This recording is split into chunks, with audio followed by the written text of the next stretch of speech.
Batuk tak henti-henti. Jika berlarutan lebih 2 minggu, ia bukan batuk biasa. Ia mungkin tanda jangkitan TB.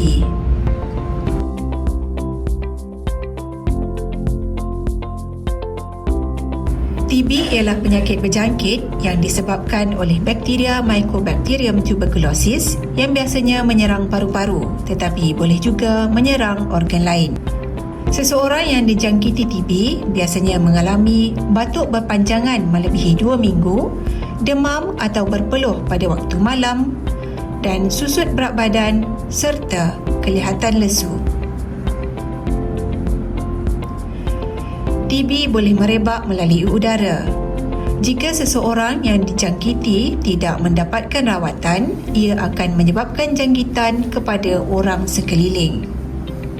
Oleh itu, jika anda mengalami batuk melebihi 2 minggu, sila hadir ke fasiliti kesihatan berhampiran anda untuk menjalani saringan kahak. Proses saringan adalah mudah dan cepat.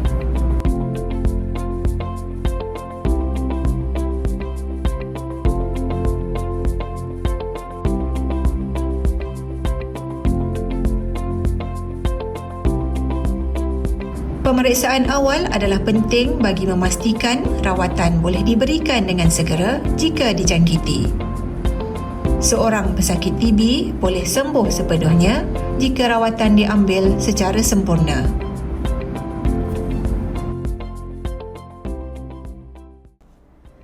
TB boleh dirawat dan disembuhkan sepenuhnya jika dikesan awal dan rawatan diambil sehingga tamat. Jika anda atau ahli keluarga anda mengalami batuk melebihi 2 minggu, segera hadir ke klinik kesihatan untuk mendapatkan pemeriksaan kahak secara percuma.